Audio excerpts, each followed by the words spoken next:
Oke, jadi ini adalah kemungkinan apa yang akan terjadi untuk manhwa Magic Emperor di beberapa chapter mendatang. Nah, karena untuk Magic Emperor pada hari Jumat kemarin libur, dan chapter terbaru kali ini berakhir saat pertarungan antara Yanmo melawan Zovan hampir mencapai puncaknya, maka kita sambung sesuai dengan spoiler minggu lalu. Nah, setelah mengetahui bahwa nampaknya Zovan memiliki hubungan atau perasaan kepada Chu Qingcheng, tiga iblis neraka pun berusaha untuk memeras Zovan. Walaupun itu hanyalah candaan, ya mereka meminta masing-masing 1000 batu roh suci.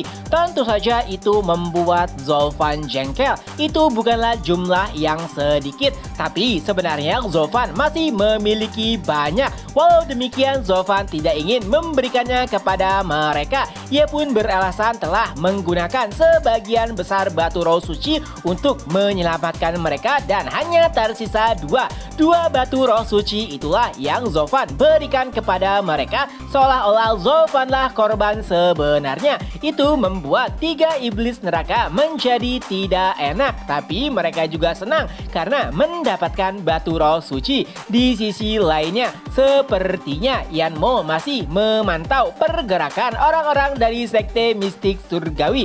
Ya, kekalahannya dari Zovan tentu saja membuatnya sangat marah dan juga sangat murka. Ia ingin membalas dendam tapi tidak bisa kepada orang-orang dari sekte Demonic Scheme karena adanya Zovan. Tentu saja yang menjadi target adalah sekte mistik surgawi. Permasalahannya adalah sekte mistik surgawi kini tengah bergabung dengan sekte Demonic Scheme. Itulah yang membuatnya sangat kesal karena tidak bisa berbuat apapun.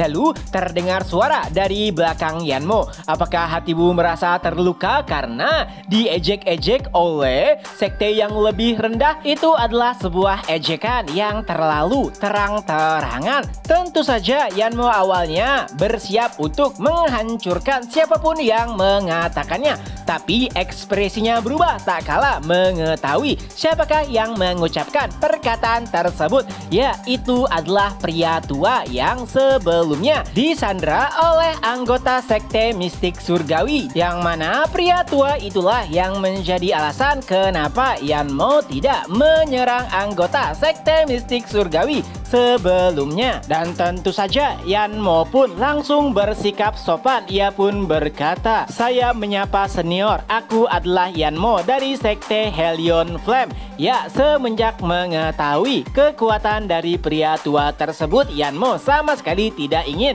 bertindak konyol. Oleh sebab itulah, alih-alih arogan, ia langsung bersikap ramah kepadanya. Tapi nampaknya si pria tua sudah langsung bisa menyadari apa niatan tersembunyi dari Yanmo, apalagi tak kala ia mengungkapkan bahwa dirinya dari sekte Helion Flame, seolah-olah ia berusaha untuk mengintimidasinya. Lalu pria tua itu pun berkata, "Nak, apakah kau berusaha untuk mengalahkanku? Bahkan saat aku menjadi yang terbaik di dataran barat sebelumnya, tidak ada yang berani mengusikku." Setelah mendengar perkataan tersebut, akhirnya Yanmo pun tahu siapakah identitas asli dari pria tua pemabuk tersebut. Ia ingin mengungkapkan namanya, tapi si pria tua menghentikannya dan berkata, Sudah, tidak apa-apa. Kedatanganku ke dataran barat saat ini hanyalah untuk melihat-lihat, tapi siapa sangka ada banyak talenta muda berbakat saat ini, seperti bagaimana dirinya saat menikmati permainan yang dibuat oleh Yanmo sebelumnya. Tapi yang membuat dirinya lebih bersemangat adalah kekuatan Zovan. Setelah 1000 tahun, akhirnya muncul lagi mereka yang memiliki jiwa naga surgawi. Apalagi Zovan juga berasal dari sekte peringkat terendah. Nampaknya kompetisi naga ganda akan menjadi semakin menarik. Lalu pemabuk tua itu juga meminta Yanmo untuk kembali. Apa gunanya balas dendam jika tidak bisa mengalahkan lawannya? Bukankah lebih baik menghajarnya di kompetisi naga ganda, ia memiliki para senior dan junior yang sama kuatnya. Dengan begitu lebih mudah bagi dirinya untuk balas dendam. Ya, tentu saja itu adalah saran yang sangat masuk di akal. Sekuat apapun Zovan, pastinya ia tidak akan bertahan jika dikeroyok oleh satu sekte miliknya.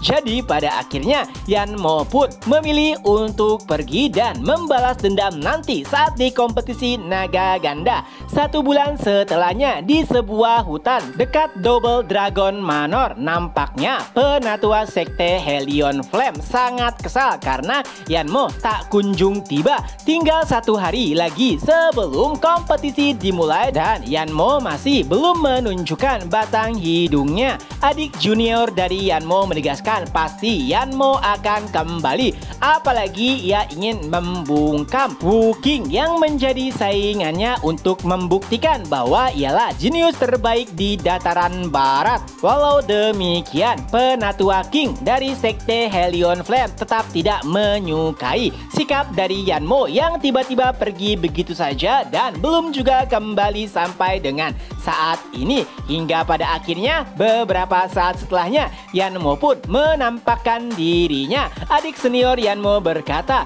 "Bukankah sudah kubilang penatua, senior Yanmo pasti akan kembali?" Tapi penatua King sudah terlanjur kesal. Ia ingin menghukumnya, tapi ternyata ada kesalahpahaman. Junior dari Yanmo mengira jika penatua King telah menghukum Yanmo sampai membuatnya terluka. Tapi ternyata bukan itu permasalahan sebenarnya. Kemampuan penatua tidak mungkin membuat Yanmo sampai babak belur hanya dalam 1 serangan saja. Dan pada akhirnya Yanmo pun menjelaskan apa yang terjadi sebelumnya. Itu membuat setiap orang terkejut. Penatua King bertanya siapa yang berani-beraninya membuat masalah dengan sekte Hellion Flame. Awalnya ia mengira itu adalah sebuah geng, tapi ternyata tidak. Yang dimaksud Yanmo hanyalah 1 orang. Lalu ia pun mengumpulkan seluruh anggota dan menjelaskan apa yang telah terjadi.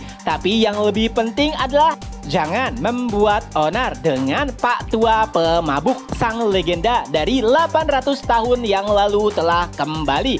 Mendengar hal tersebut, tentu saja setiap orang langsung terkejut. Mereka tahu siapa yang dimaksud oleh Yanmo, tapi mereka juga tidak mengira jika dirinya masih hidup. Ada rumor yang mengatakan bahwa orang itu telah mati, tapi ternyata kini ia telah kembali. Belum tahu apa alasannya kembali, tapi yang jelas mereka tahu bahwa adalah hal yang buruk jika sampai berurusan dengannya. 3 bulan pun berlalu dan pada akhirnya kelompok sekte Demonic Scheme pun tiba di hutan yang sama di mana sekte Hellion Flame tinggal. Oh ya, sorry, sedikit kesalahan. Jadi pas sekte Hellion Flame itu ada di hutan, jaraknya tinggal 1 hari lagi untuk mencapai Double Dragon Manor. Bukan kompetisinya 1 hari lagi, tapi jaraknya yang 1 hari lagi. Dan pada akhirnya anggota sekte mistik surgawi pun berpamit kepada anggota sekte Demonic Scheme. Karena Double Dragon Manor sudah dekat, mereka pun memutuskan untuk berpisah.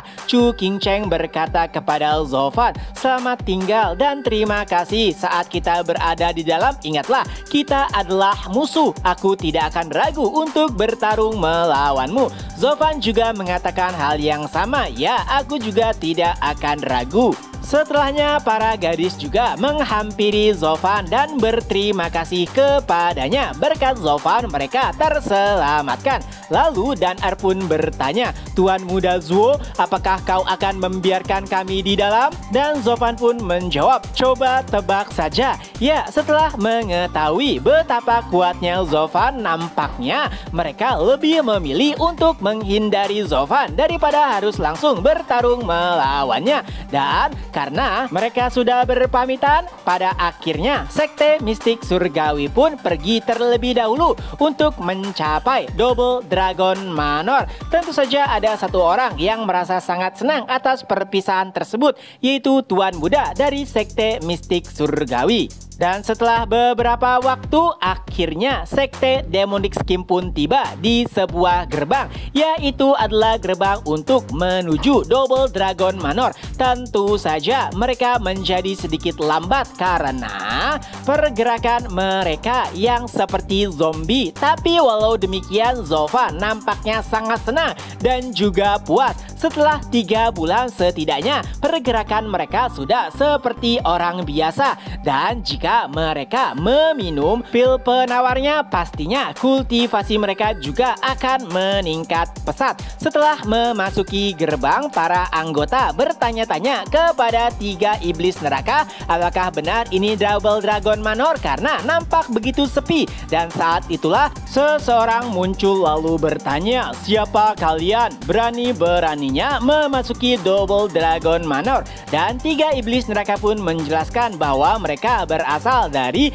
Sekte Demonic Scheme. Setelah mengetahui identitasnya, sosok tersebut pun langsung membaca seluruh kultivasi yang ada pada anggota Sekte Demonic Scheme. Sejujurnya itu membuat Zovan terkejut. Nampaknya pria tua tersebut bisa menebaknya dengan sangat akurat, walaupun kultivasi anak-anak disegel tepat setelah meminum pil zombie, yang artinya kekuatan dari pria di hadapannya sangatlah jauh di atas Zovan. Lalu 3 iblis neraka juga bertanya bagaimanakah posisi mereka, dan pria tua itu pun menjelaskan bahwa mereka adalah yang terakhir. Sebelumnya adalah Sekte Mistik Surgawi. 3 iblis neraka hanya bergumam, oh mereka tiba di sini karena sekte mereka. Jika tidak, mungkin Sekte Mistik Surgawi tidak akan sampai di Double Dragon Manor. Nah, ada hal yang menarik dari pria yang menyambut orang-orang dari Sekte Demonic Scheme. Dari sudut pandangnya, nampaknya sekte mereka telah mengeluarkan segala yang mereka punya untuk mengikuti kompetisi naga ganda. Hal tersebut dibuktikan bahwa seluruh anggota mengkonsumsi pil zombie. Itu adalah hal yang mengejutkan. 3 iblis neraka tidak mengira jika penatua atau yang mulia tersebut mengetahui pil zombie. Tapi yang membuat 3 iblis neraka heran adalah karena pil zombie hanyalah pil tingkat 7. Kenapa para yang mulia begitu tertarik? Lalu yang mulia itu pun menjelaskan pil tingkat 7 memang benar jika itu hanya digunakan untuk racun saja, tapi untuk membuka racunnya atau penawarnya setidaknya pil tingkat 10 dibutuhkan. Setelah mengetahui kebenaran tersebut, tentu saja membuat 3 iblis neraka sangat terkejut. Apakah mereka benar-benar kaya? Atau apakah Zovan benar-benar kaya? Dan chapter pun berakhir. Nah, itulah kelanjutan dari novel Magic Emperor. Semoga terhibur. Ketemu lagi di next video. Bye-bye.